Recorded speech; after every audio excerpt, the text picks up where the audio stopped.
شروع اللہ کا نام لے کر جو بڑا مہربان نہایت رحم والا ہے۔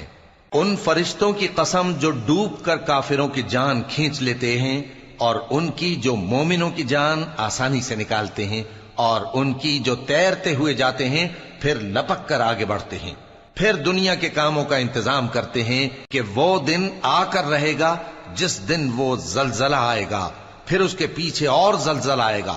اس دن لوگوں کے دل خوف زدہ ہوں گے اور آنکھیں جھکی ہوئی۔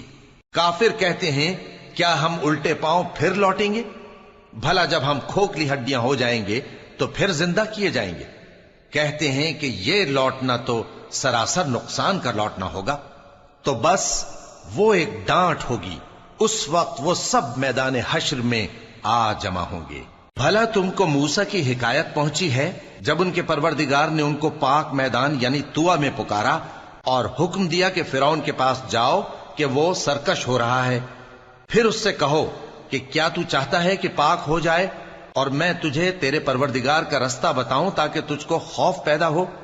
غرض انہوں نے اس کو بہت بڑی نشانی دکھائی مگر اس نے جھٹلایا اور نہ مانا، پھر لوٹ گیا اور تدبیریں کرنے لگا۔ سو اس نے لوگوں کو اکٹھا کیا، پھر بلند آواز سے بولا، سو کہنے لگا کہ تمہارا سب سے بڑا مالک میں ہوں۔ تو اللہ نے اس کو دنیا اور آخرت دونوں کے عذاب میں پکڑ لیا۔ جو شخص اللہ سے ڈر رکھتا ہے اس کے لیے اس قصے میں عبرت ہے۔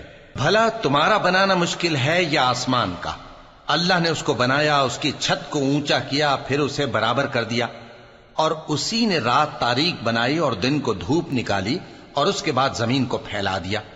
اسی نے زمین میں سے اس کا پانی نکالا اور چارہ اگایا اور اس پر پہاڑوں کا بوجھ رکھ دیا۔ یہ سب کچھ تمہارے اور تمہارے مویشیوں کے فائدے کے لیے کیا۔ پھر جب وہ بہت بڑی آفت آئے گی اس دن انسان جو محنت وہ کرتا رہا یاد کرے گا، اور دوزخ دیکھنے والے کے سامنے لا کر رکھ دی جائے گی۔